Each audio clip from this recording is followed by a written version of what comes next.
आपका घर रश के जन्नत बन जाया करेगा। नेक औरत, पढ़ी लिखी औरत, दीनदार औरत जब आपके घर में आएगी तो आपके घर में अगर कभी कुरान की तिलावत नहीं होती थी तो कुरान की तिलावत होने लगेगी। आपके घर के बच्चे अगर पढ़ा नहीं करते थे, पढ़ी लिखी औरत आएगी तो आपके बच्चे लिखना पढ़ना सीख जाएंगे।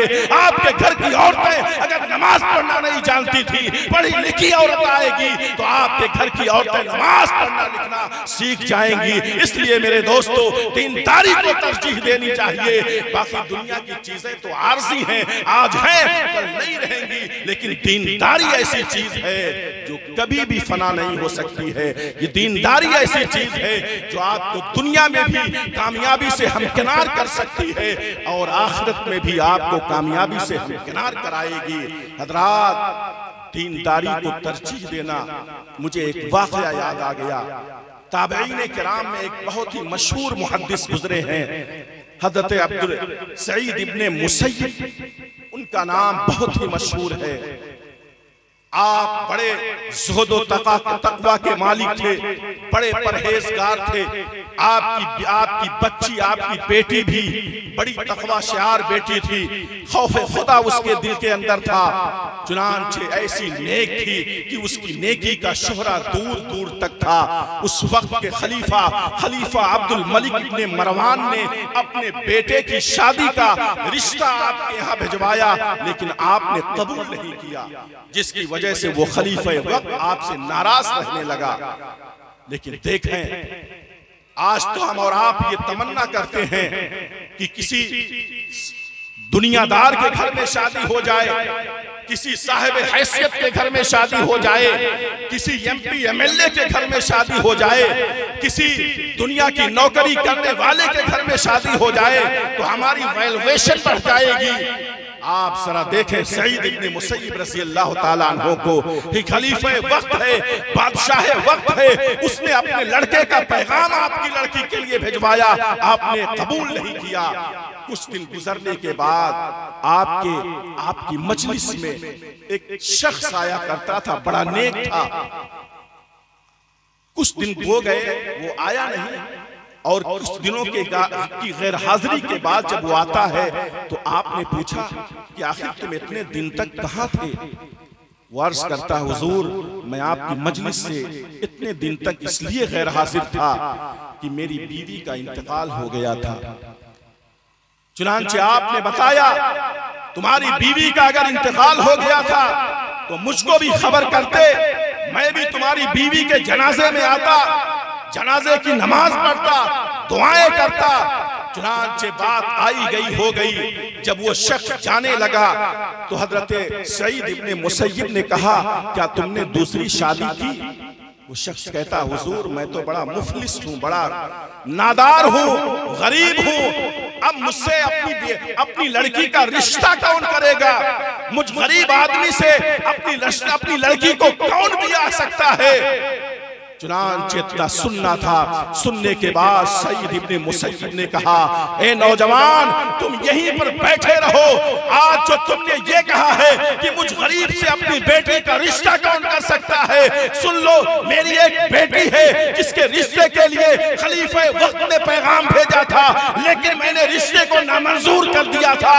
तुम इसी मजलिस में बैठे रहो, मैं निकाह का सामान लेकर के आता हूँ और अपनी बेटी का रिश्ता तुम्हारे साथ कर देता हूँ। वो सईद इब्ने मुसय्यब खुद रिश्ता आप अपनी बेटी का उस आदमी के साथ कर देते हैं और खुद ही निकाह का सामान भी फराहम। बेशक सुभान अल्लाह। इसीलिए मेरे आका अलैहिस्सलातु वस्सलाम ने इरशाद फरमाया, फस्फर बिज़ातिद्दीन, कि दीनदारी को तरजीह दो।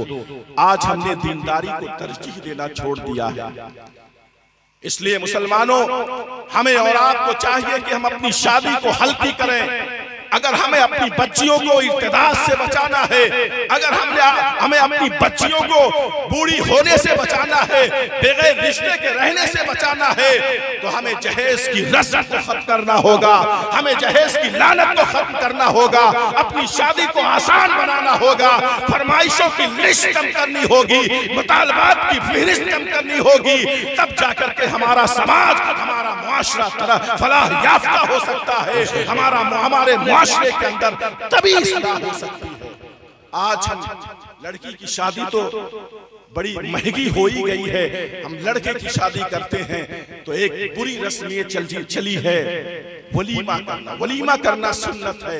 मेरे आका अलैहिस्सलातु वस्सलाम इरशाद फरमाते हैं, औलिम वलौ बिशातिन, कि वलीमा करो चाहे एक बकरी ही क्यों ना हो, एक बकरी ही क्यों ना हो, लेकिन वलीमा करो। लेकिन आज हमारे यहाँ का मालदार तबका ऐसा है जिसने वलीमे को एक फंक्शन में बदल दिया है, एक इवेंट में बदल दिया है। आज हमारे दरमियान का मालदार तबका जब वलीमा करता है वो गांव को छोड़ देता है, शहर में जाकर के मैरिज हॉल बुक करता है, मैरिज हॉल को सजाता है, संवारता है और उसमें वीआईपी लोगों को दावत दी जाती है, मालदारों को दावत दी जाती है, साहिब इक़्तिदार को दावत दी जाती है, साहिब हैसियत को दावत दी जाती है। वो शहर में जाकर के वलीमा इसलिए करता है ताकि गरीब, गांव के जो गरीब है, नादार है, मुफलिस है, वो हमारे वलीमे की मजलिस में ना आ सके, जिसकी वजह से हमारी इंसल्ट हो जाए, हमारी बेइज्जती हो जाए। याद रखो, हज़रत अबू हुरैरा रज़ी अल्लाह ताला अन्हु इरशाद फरमाते हैं कि खानों में सबसे बेहतर खाना वलीमे का खाना है, लेकिन खानों में सबसे बेहतर खाना वलीमे ही का खाना। लेकिन कौन से वलीमे का खाना?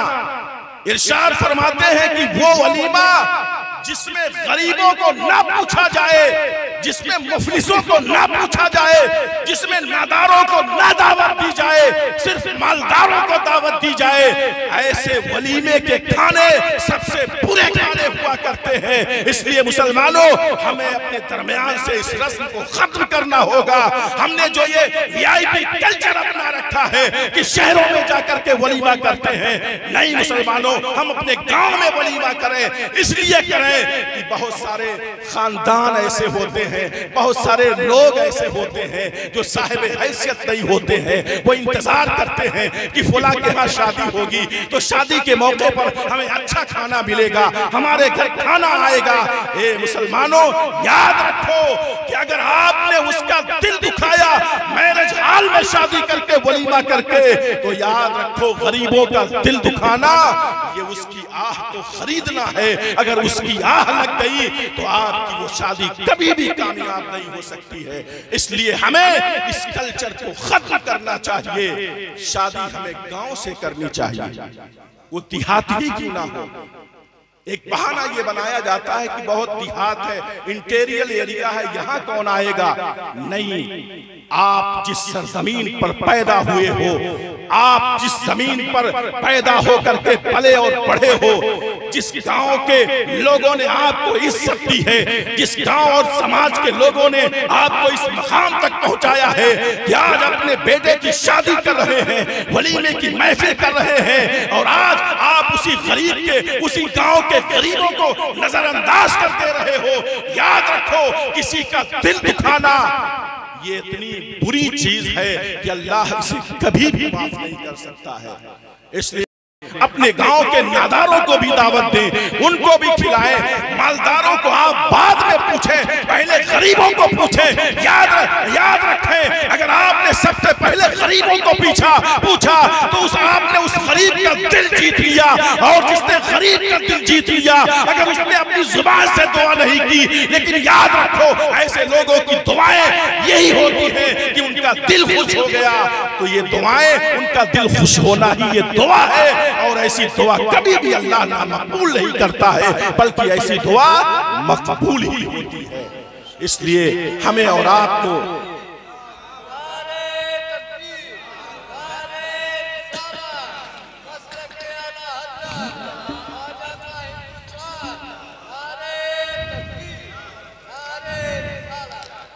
अपनी शादियों में ये इस्लाह करनी चाहिए, बुरी रस्मों को खत्म करना चाहिए। जो हमने अपने वीवीआईपी कल्चर अपना रखा है उसको खत्म करना चाहिए। और जिस तरह से हम अमीरों को दावत देते हैं, हम गरीबों को भी दावत दें, गरीबों को तरजीह दें अमीरों पर, इसलिए कि अल्लाह के रसूल सल्लल्लाहु अलैहि वसल्लम ने अमीरों से ज्यादा गरीबों पर ध्यान दिया है। मुझे याद आता है कि अल्लाह सरदाराने मक्का में से कुछ लोग अल्लाह के रसूल सल्लल्लाहु अलैहि वसल्लम की बारगाह में हाजिर हुए और ये कहा कि अल्लाह के रसूल सल्लल्लाहु अलैहि वसल्लम, ये आपकी मजलिस में जो गरीब लोग ऊनी कपड़े पहन करके गर्मी की वजह से जिनके पसीने में ताफुन उठता है, पसीने के अंदर बदबू होती है, आपकी मजलिस में हाजिर रहा करते हैं और हम साहिब सरवत है, सरदाराने मक्का हम हैं और हमारी ये शान गवारा नहीं करती है कि उन गरीबों की मजलिस में बैठ जाया करें। अगर आप इन गरीबों को हटा करके हमें मौका दे दें तो हम आपकी मजलिस में हाजिर होंगे। मेरे आका ने थोड़ी देर के लिए सोचा कि हाँ, ये कह तो सही रहे हैं, अगर सरदार ईमान ले आएंगे, बड़े लोग ईमान ले आएंगे तो ये गरीब तो खुद ही ईमान ले आएंगे। अभी ये सोचना ही था, कुरान मुकद्दस की आयत तय्यबा जिब्रील अमीन लेकर के हाजिर हो जाते हैं। ए अल्लाह के रसूल सल्लल्लाहु अलैहि वसल्लम, आप उन गरीबों से अपनी निगाहे करम को मत फेरिए जो गरीब 24 घंटा आपके दरे मुबारक पर रह करके आपके रुख़ अनवर की ज़ियारत करता है। उनका कोई काम नहीं होता है, उनका काम सिर्फ आपके रुख़ अनवर की ज़ियारत करना होता है, आपकी तालीमात को अपने दिलों में बसाना होता है। आप इनको नजरअंदाज ना करें। ये सरदाराने मक्का ईमान लाए ना लाए, लेकिन अपने गरीबों को अपनी मजलिस से हरगिज़ जुदा ना करें। इसलिए हमें वीआईपी कल्चर को खत्म करना होगा, रसूल दो आलम सल्लल्लाहु अलैहि वसल्लम के इरशादात पर अमल करना होगा। हज़रात, आज एक बड़ा फैशन बन चुका, बस मुख्तसर सी बात में अपनी बात को मैं समेटने की कोशिश करूंगा। आज हमारा ये फैशन हो चुका है कि हमारे पास अगर दौलत है तो हम शादी में खूब खर्च करते हैं। एक वीआईपी कल्चर ये भी निकल चुका है, अगर हमारे पास दौलत है तो हमने हज कर लिया है, हज फर्ज जो था वो तो अदा हो गया, नफली हज करते हैं, उम्रा करते हैं, हर साल उम्रा करते हैं, हर महीने उम्रा करते हैं। ए साहिबे सरवत, ए दुनिया के मालदारों, अल्लाह तबारक व तआला ने तुम्हें इसलिए दौलत और माल नहीं अता फरमाया है कि तुम हर महीने उम्रा करो, तुम्हारा पड़ोसी भूखा मर रहा हो, तुम हर साल हज अदा करो, तुम्हारे पड़ोस की बच्चियां बिन ब्याही रह जाती हो, तुम हर साल उम्रा करो, हर महीने उम्रा करो, तुम्हारे गांव की बच्चियां बगैर ब्याह के रह जाती हो।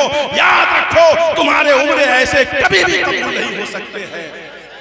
मुझे याद आता है हज़रत अब्दुल्ला इब्ने मुबारक रज़ी अल्लाह ताला अन्हु को कौन नहीं जानता है। हज़रत अब्दुल्ला इब्ने मुबारक हैं, हज करने के लिए जाते हैं, हज की अदायगी से फारिग होते हैं, हरम काबा में हैं, आपकी आंख लग जाती है, आप सो रहे हैं, आप ख्वाब क्या देखते हैं कि मेरे पास आसमान से दो फरिश्ते उतरे हैं, दो फरिश्ते आपस में बातें कर रहे हैं। एक फरिश्ता कहता है कि इस साल कितने हाजियों ने हज किया, दूसरा फरिश्ता कहता है इस साल 6 लाख हाजियों ने हज किया। फिर पहला फरिश्ता कहता है कि क्या अल्लाह ने 6 लाख हाजियों के हज को कबूल कर लिया? दूसरा फरिश्ता कहता नहीं, अल्लाह ने किसी के हज को कबूल नहीं किया। अल्लाह ने 6 लाख हाजियों में से किसी के हज को कबूल नहीं किया। हाँ, एक शख्स ऐसा है जिसने हज भी नहीं किया है, लेकिन अल्लाह ने उसके हज के तुफैल में इन 6 लाख हाजियों के हज को कबूल किया है। फरिश्ता कहता है कि आखिर वो कौन सा शख्स है कि जिसने हज भी नहीं किया और अल्लाह ने उसके तुफैल 6 लाख हाजियों के हज को कबूल भी कर लिया है। वो फरिश्ता कहता है कि दमिश्क के अंदर अली इब्ने अल मुवफ़्फ़क़ नामी एक मोची है, हज करने तो नहीं आया है, लेकिन अल्लाह ने उसके हज के तुफैल 6 लाख हाजियों के हज को कबूल कर लिया। ये वाकया उन लोगों के लिए दर्स इबरत है जो हर साल हज करते हैं, उम्रा करते हैं, गरीबों का हक मारते हैं, अपने यहाँ काम करने वालों की रोजी में कमी करते हैं, उनका जो रोजीना है उसमें कमी करके उम्रा करके समझ लेते हैं कि हम मकबूले बारगाहे इलाही हो जाएंगे। नहीं, वो फरिश्ता कहता है अली इब्न अल मुअफ्फक दमिश्क के अंदर एक मोची है जो जूते और चप्पल की सिलाई करता है, वो हज तो करने नहीं आया लेकिन अल्लाह ने उसके तुफैल 6 लाख हाजियों के हज को कबूल कर लिया। हज़रत अब्दुल्लाह इब्न मुबारक की आंख खुल जाती है, आप हैरान और परेशान कि परवरदिगार ने मेरे भी हज को कबूल नहीं किया। आपके दिल में एक इश्तियाक पैदा होता है कि चलूं उस मोची से मिलूं, आखिर उसको ये मकाम और दर्जा कैसे हासिल हुआ।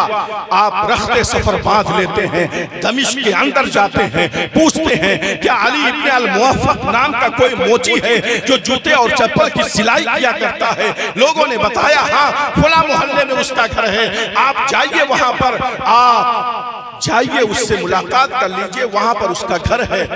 हजरत अब्दुल्लाह इब्न मुबारक कहते हैं मैं पूछते हुए उसके घर जाता हूँ, अली इब्न मुअफ्फक मोची मिलता है, मैंने उससे सलाम किया। सलाम करने के बाद जब मैं उससे पूछता हूँ ए अली इब्न अल मुअफ्फक आखिर तुम कौन सा ऐसा अमल करते हो, अल्लाह तबारक व तआला को तुम्हारा कौन सा ऐसा अमल पसंद आ गया कि जिसने तुमने हज भी नहीं किया लेकिन तुम्हारे हज न करने के बावजूद 6 लाख हाजियों के हज को अल्लाह ने तुम्हारी वजह से मकबूलियत का दर्जा अता फरमा दिया है, आखिर वो तुम्हारा अमल कौन सा है। इतना सुनना था, सुनते ही वो अली इब्न अल मुअफ्फक मोची बेहोश हो जाता है, बेहोश हो गया। कुछ देर के बाद जब होश में आया तो उसने कहा हुजूर आपने क्या पूछा। कहा मैं यही पूछ रहा हूं कि तुम्हारा कौन सा वो अमल है कि जिसकी वजह से तुमने हज भी नहीं किया लेकिन अल्लाह ने 6 लाख हाजियों के हज को कबूल कर लिया। कहा कि अब्दुल्लाह इब्न मुबारक आप मेरे एक ऐसे राज को खोलना चाहते हैं जो मैंने अब तक लोगों से छुपाया था, आप मेरे राज को खोल देना चाहते हैं। अब्दुल्लाह इब्न मुबारक बहुत ही मुतलाशी होते हैं, नहीं बताओ वो तुम्हारा राज क्या है।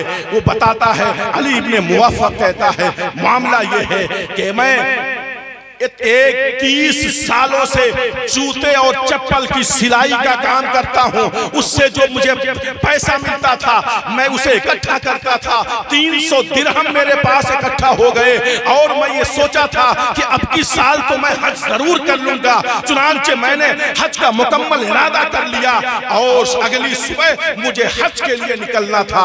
मेरी बीवी उम्मीद से थी, हमल से थी। औरतें जब उम्मीद और हमल से होती हैं तो उनके अंदर ख्वाहिशात का गलबा होता है, बहुत सारी चीजों के खाने का उनके अंदर इश्तियाक पैदा होता है। वो अली इब्न मुअफ्फक कहते हैं कि मेरी बीवी उम्मीद से थी, हमल से थी। एक दिन उसी की शाम मेरे पड़ोसी के घर में गोश्त बना हुआ था। आप जानते हैं कि अगर गोश्त का तड़का किसी घर के घर में लगता है तो उसकी खुशबू एक दो घर नहीं ना जाने कितने घरों को क्या कहते हैं वो है ना महका करके रख देती, पूरा महल्ला महक जाता है। उसकी बीवी ने कहा कि ए मेरे शौहर नामदार आप कल हज के लिए जाने वाले हैं, मेरे पड़ोसी के यहाँ गोश्त बना हुआ है, आप मेरे पड़ोसी के यहाँ से थोड़ा सा सालन ला करके मुझे खिला दीजिए ताकि मेरी इश्तिहा मिट जाए, मेरी भूख मिट जाए, मेरी ख्वाहिश मिट जाए। चुनांचे वो कहता है मैं अपने पड़ोसी के घर जाता हूँ और कहता हूँ कि मेरे पड़ोसी तुम्हारे घर के अंदर गोश्त बना हुआ है, मेरी बीवी उम्मीद से है, मुझे कल सफर हज पर रवाना होना है, तुम थोड़ा सा सालन दे दो ताकि मेरी बीवी की ख्वाहिश मिट जाए। इतना सुनना था, सुनने के बाद पड़ोसी रोने लगता है और कहता है अली इब्न मुअफ्फक मेरे राज को खोलना चाहते हो, ए अली इब्न मुअफ्फक तुम मेरे राज सरबस्ता को मुनकशिफ करना चाहते हो। ए अली इब्न मुअफ्फक ये सालन तो मेरे लिए हलाल है लेकिन तुम्हारे लिए हराम है। इतना सुनना था, अली इब्न मुअफ्फक ने कहा बात क्या है, मेरे पड़ोसी मामला क्या है। चुनांचे आपके पड़ोसी ने कहा 1 हफ्ता गुजर गया है, मेरे घर में खाने के लिए कोई सामान नहीं था, मेरे बच्चे भूख से बिलबिला रहे थे, मेरी बीवी बिलबिला रही थी। आज मैंने पख्ता इरादा कर लिया था कि मैं शहर के बाहर जाऊंगा, उस जगह पर जाऊंगा जहां पर लोग मुर्दार जानवर फेंक दिया करते हैं, जहां पर लोग मरे हुए जानवरों को फेंक दिया करते हैं। चुनांचे मैं शहर के बाहर जाता हूँ और उस जगह पर पहुंचता हूँ, देखता हूँ कि एक गधा मरा हुआ है, कोई ला करके उसी जगह पर डाल गया है। मैं छुरी लेकर के उस गधे का गोश्त काटता हूँ, इसलिए काटता हूँ ताकि घर पर ले जाऊंगा, सालन बनेगा, मेरे बच्चे जो भूख से बिलबिला रहे हैं उनकी भूख का सामान हो जाएगा। चुनांचे अली इब्न अल-मुवफ़्फ़क़, आज मेरे घर में उसी मुर्दार गधे के गोश्त का सालन बना हुआ है जो मेरे लिए तो हलाल है लेकिन तुम्हारे लिए हराम है, इसलिए मैं नहीं दे सकता हूँ। इतना सुनना था। वो मोची अपने घर जाता है, घर जाने के बाद वो 300 दिरहम जो उसने हज के लिए इकट्ठा कर रखे थे वो 300 दिरहम लाता है और कहता है मेरे पड़ोसी लो, ये 300 दिरहम है, तुम इन अपने बच्चों पर खर्च करो, अगर कमी होगी मैं तुम्हें और दूंगा। अब्दुल्लाह इब्न मुबारक, यही वजह है मैंने हज तो नहीं किया था लेकिन मैंने अपने गरीब पड़ोसी को हज का पैसा दे दिया था, अल्लाह ने मुझे हज का सवाब भी अता फरमा दिया और इसके तुफैल 6 लाख हाजियों के हज को कबूल भी कर लिया। सुभान अल्लाह, सुभान अल्लाह। कहाँ हैं वो लोग जो हज पे हज करते हैं, उम्रे पे उम्रा करते हैं, शादी ब्याह में इसराफ करते हैं, फुजूल खर्चियां किया करते हैं। याद रखें, अब्दुल्लाह इब्ने मुबारक के इस वाक़े से सबक लें। हज उम्रे पे उम्रा करना ये अफसल नहीं है, बल्कि पड़ोस की बच्ची को देखना, गरीबों के सर पर हाथ रखना, बेवाओं के ऊपर रहमो करम की चादर उठा देना, ये सरकारे दो आलम सल्लल्लाहु अलैहि वसल्लम का इरशाद है कि तुम्हें उम्रे से ज्यादा सवाब मिलेगा। इसलिए अगर अल्लाह हमें तौफीक दे तो हम इस तरह से अपनी शादियों को इसराफ से बचाएं और अगर शादी ब्याह करते हैं यकीनन करें, खुशी से करें, दिल खोल करके करें, लेकिन आप गरीबों का हक मत मारें, गरीबों का भी ख्याल करें। आप मालदारों के यहाँ दावत बाद में दें, गरीबों के यहाँ सबसे पहले दें, इसलिए कि गरीब जब खुश हो जाएगा तो उसका दिल खुश हो जाएगा और उसका दिल खुश हो गया तो आपकी शादी कामयाब व कामरान हो जाएगी। इसीलिए अल्लाह तबारक व तआला ने इरशाद फरमाया, या अय्युहन नासु तक़ू रब्बकुम, क्या लोगों अपने परवरदिगार से डरो, कहीं ऐसा ना हो कि शादी ब्याह की खुशी में हद से तजावुज कर जाओ, अपने रब की खशियत को भूल जाओ, अपने रब से, अपने दिल से अपने रब का खौफ दूर कर दो। नहीं, चाहे शादी ब्याह का मौका हो अपने रब से डरा करो, चाहे नादारी का मौका हो अपने रब से डरा करो। अल्लाह तबारक व तआला हम सबको शादियों में इसराफ से बचाए और अस्लाफ़े किराम के तर्ज पर शादियां अदा करने की तौफीक अता फरमाए। बहुत बहुत मुबारक बात के लायक है अली जनाब इंसाफ अली साहब और उनके साहबजादगान, जिन्होंने शादी खाना आबादी के मौके पर इस हसीन मजलिस का इस्तकबाल किया, इनेकाद किया। अल्लाह तबारक व तआला इस मजलिस के तुफैल शादी में आने वाली तमाम दिक्कतों और परेशानियों को दूर फरमाए। वमा अलैना इल्लल बलाग। अस्सलामु अलैकुम व रहमतुल्लाहि व बरकातुहू।